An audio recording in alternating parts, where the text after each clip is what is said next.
Boa noite, queridos irmãos. Que a graça de Cristo esteja em nossos corações. Hoje vamos analisar o Salmo 21. Tá? Essa folha aí tem um resumo do que eu quero falar hoje. O Salmo 21 é gêmeo com o Salmo 20. Os dois formam um conjunto. No Salmo 20, o salmista apresenta uma oração pelo rei. Esse salmo é a oração pelo rei na guerra. E no Salmo 21, o salmista faz o comentário sobre o resultado da oração. Sabe uma coisa muito interessante, irmão? Porque nós somos carentes, estamos sempre buscando a Deus nas nossas dificuldades. E às vezes nós sabemos os problemas uns dos outros. E oramos uns pelos outros. Mas depois não sabemos qual foi o resultado, porque o resultado não é dito. Já repararam isso? Irmão fulano está doente e tal. O irmão fulano precisa de arranjar um trabalho. Aí nós oramos, depois a gente não sabe qual é o resultado. Então aqui é interessante, porque no Salmo 20 o salmista pede a Deus para ajudar o rei que está sendo atacado. E no Salmo 21, ele faz uma outra canção, são canções, né? O Salmo 20 é uma canção que ora pela vitória do rei, e o Salmo 21 ele discute o resultado. É interessante. A gente ora e depois você saber como que foi que Deus respondeu. Então o Salmo 21 responde a oração, o que aconteceu com a oração no Salmo 20. Então vamos olhar nossa folha e acompanhar o que está aqui. Salmo 21. O salmista se dirige a Deus atestando a resposta favorável de Deus à oração feita a favor do rei no Salmo 20. E nós sabemos que o rei Davi foi inúmeras vezes perseguido e algumas vezes ele entrou em guerra para sobreviver. Davi não era um guerreiro que atacava as pessoas, ele guerreava para sobreviver. E o salmista faz oração para que ele pudesse ser vitorioso. E o Salmo diz: conceda-te o desejo do teu coração e realize todos os teus planos. Isso é o que é falado no Salmo 20. É um pedido para a proteção do rei. Bom? Já no Salmo 21 tem a resposta: tu lhe concedeste o desejo do coração. Então no Salmo 20, o salmista ora pedindo que Deus atenda o desejo do coração do rei, que era a vitória. Ele não era o rei ainda. E no Salmo 21, ele diz: tu concedeste, orando a Deus, né? Tu concedeste o desejo do teu coração, tu conceda-te o desejo do teu coração e realize todos os teus planos. Agora no Salmo 21 ele responde: tu lhe concedeste o desejo do coração e não lhe negaste a petição dos lábios. Então, um salmo é a oração, o outro é o comentário sobre o resultado da oração. Então seria bom se todos nós pudéssemos, nas nossas lutas, nas nossas dificuldades, ter um dia para dizer o resultado.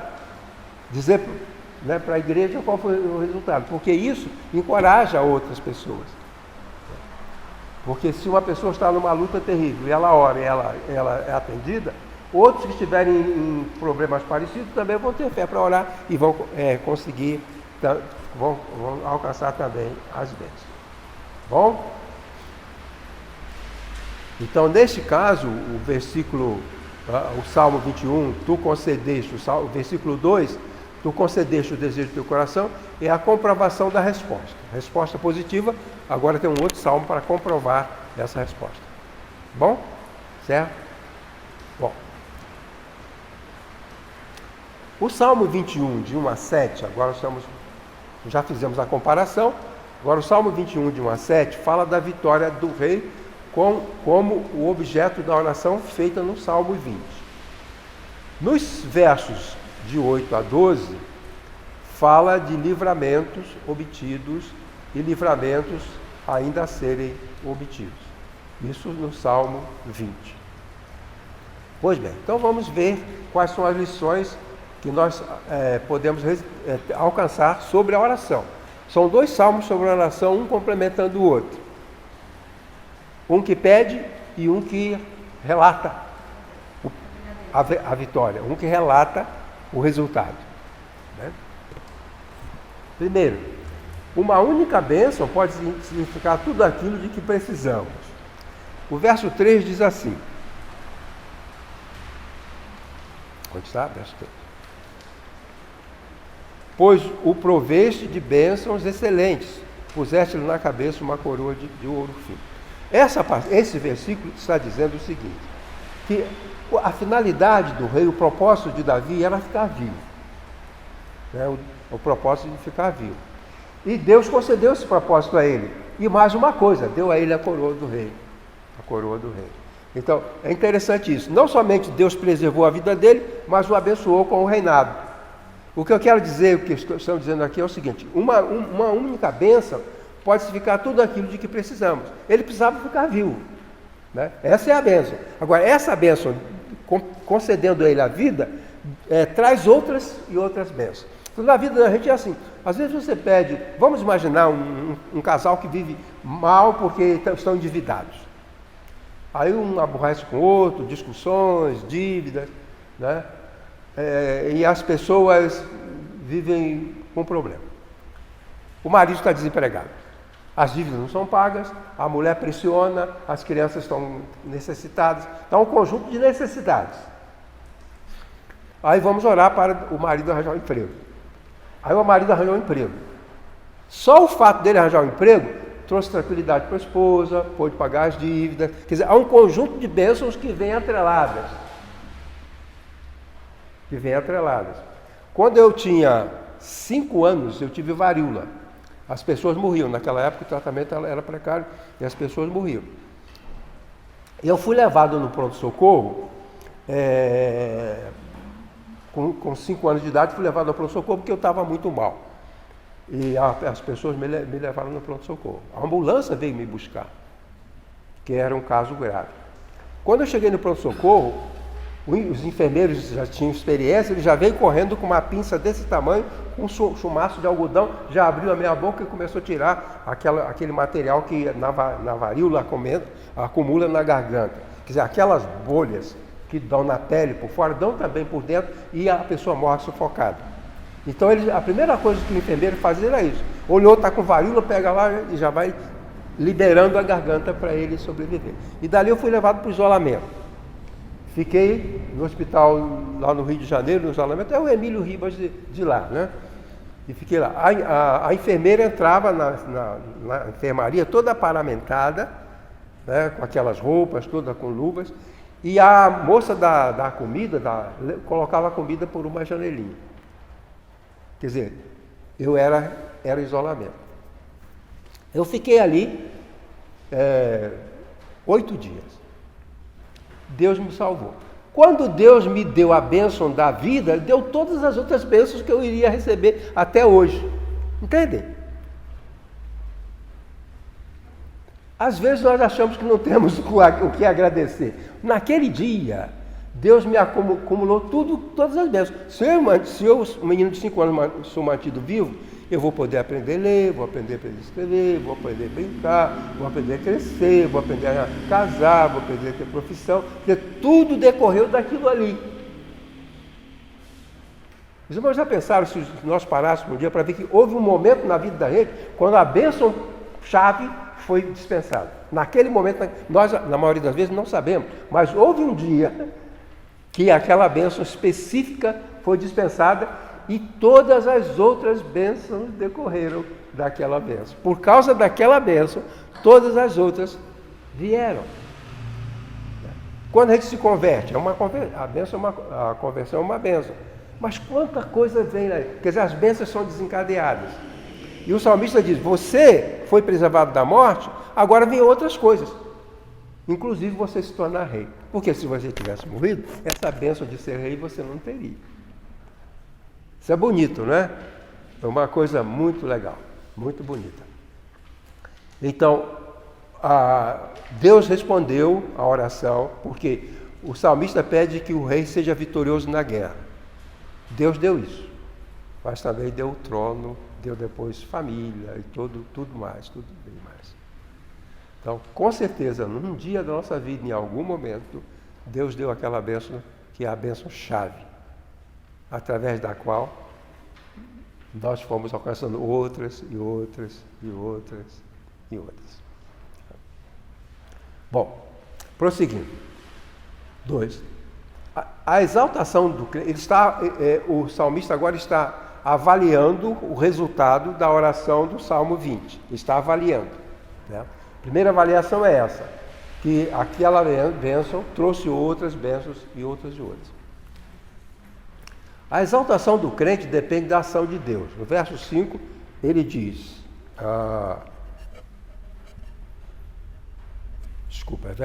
capítulo 21, verso 5.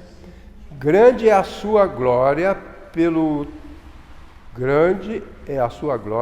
teu socorro, de honra e de majestade o revestes.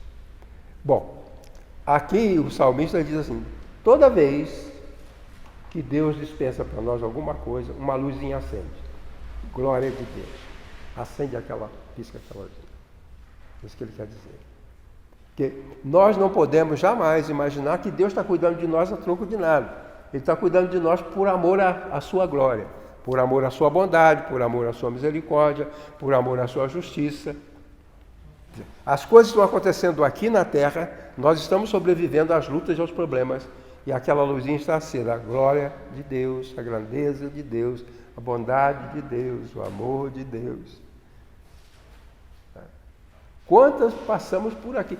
Muitos de nós poderíamos ter morrido já, na Covid. Muitos de nós poderíamos ter perdido a família, né? E não perdemos. A gente tem tudo para dar um monte de coisa errada e não dá, porque Deus nos sustenta. E o salmista então diz que o crente é exaltado à medida que Deus o exalta. A diferença do crente e do mundo é que as pessoas no mundo conseguem coisas e acham que elas alcançaram aquilo.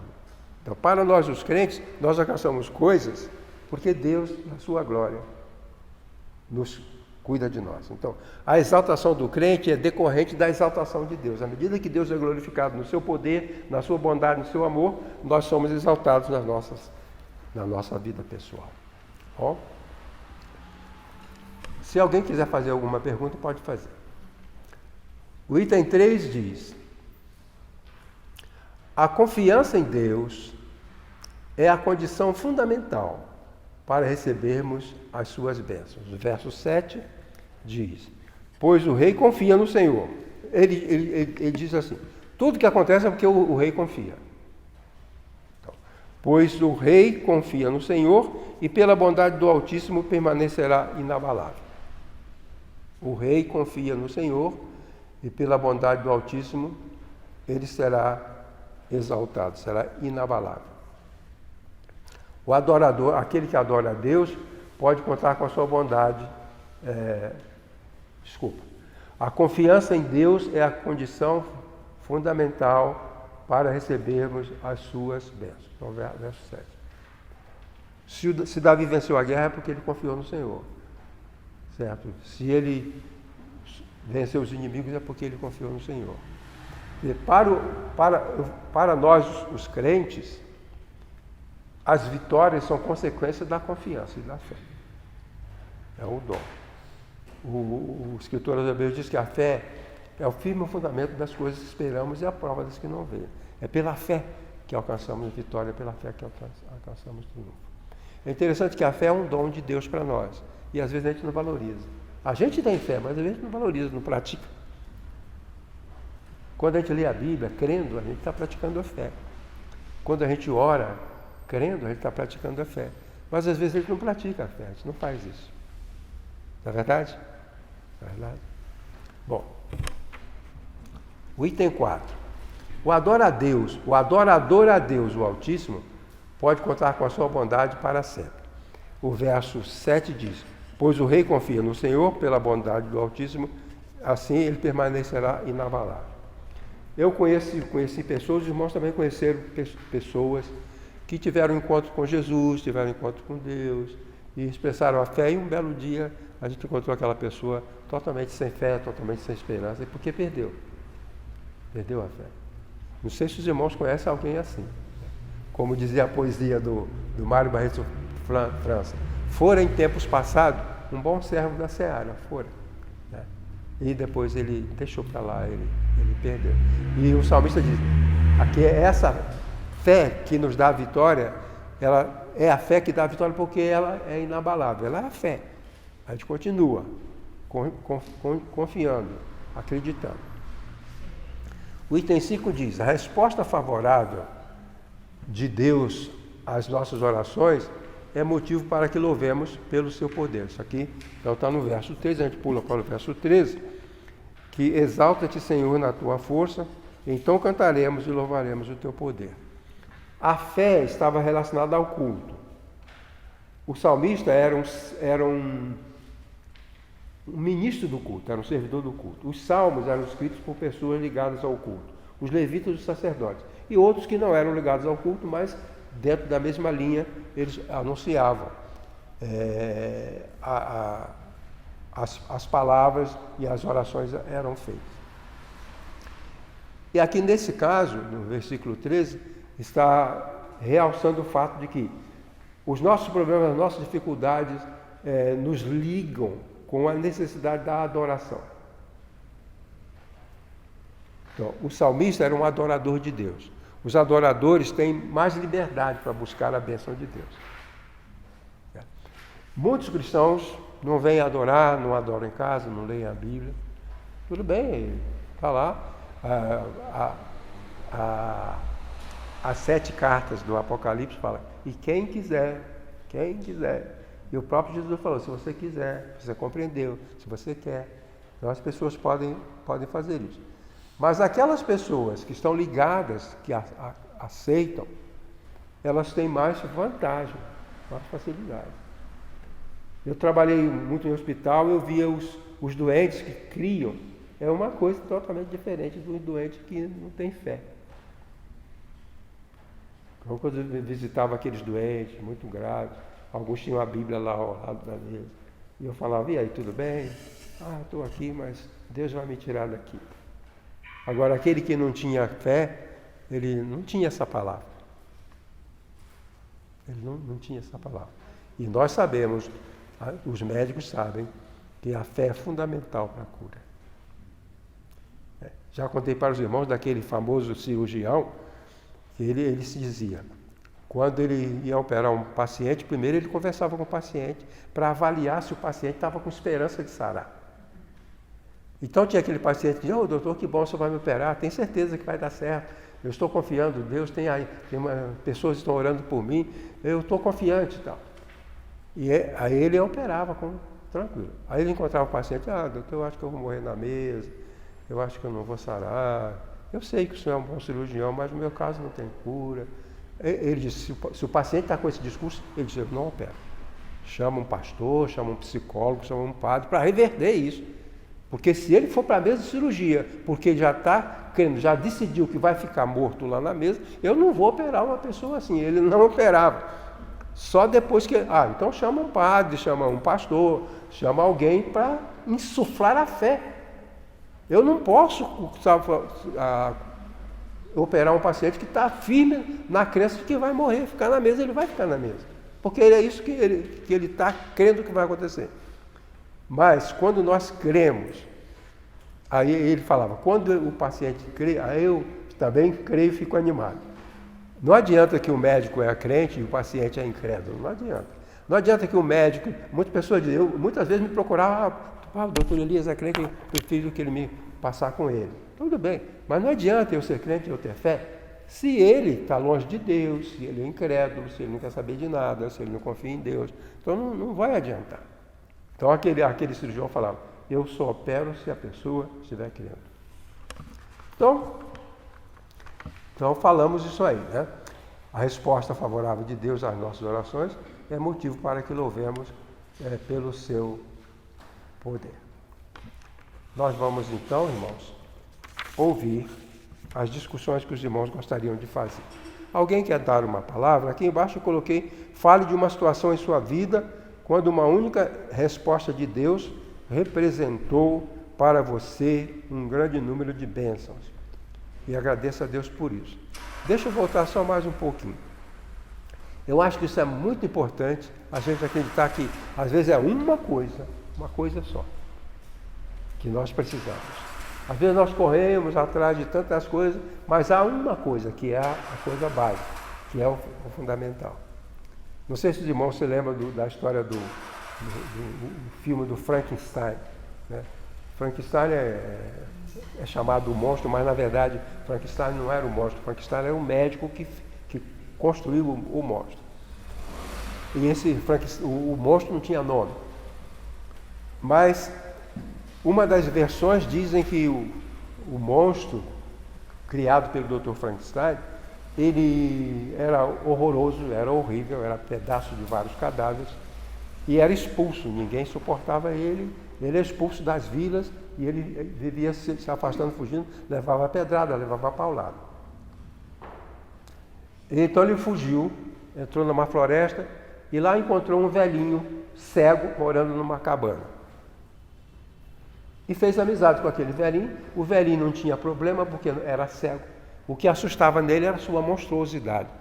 Certo? Mas como o velhinho era cego, o velhinho não sabia que ele era um monstro. E ficaram amigos. E ele falava para o velhinho: eu fui feito dessa forma, mas eu tenho um coração, eu tenho alma, eu quero ser amado. Eu quero ser amado. Eu queria ter alguém, eu queria ter uma família, eu queria ter alguém que me amasse. Aí a certa altura, o velhinho conversava com ele tranquilo, porque o velho cego não sabia que ele era monstro. Aí um dia ele falou para o cego: sabe, seu fulano, se apenas uma pessoa me amar, eu vou me sentir como se o mundo inteiro me amasse. Às vezes a gente abandona, muitas pessoas abandonam a igreja. Ah, fulano não gosta de mim. Fulano não gosta de mim, mas tem 100 que gostam de você. Se na igreja tiver uma pessoa que me aceita, eu tenho razão para ficar na igreja. Se na igreja tiver uma pessoa que gosta de mim, eu tenho motivo para ficar na igreja. Ele falou: se apenas uma pessoa me amar, eu vou me sentir como se o mundo inteiro me amasse. Então, uma pessoa me amando, já bastante. É isso que está escrito aqui. Uma bênção já deve ser motivo para a gente querer viver, querer batalhar, querer lutar, querer insistir, querer amar, querer ser amado. Isso é uma coisa maravilhosa. Alguém quer dizer uma palavrinha?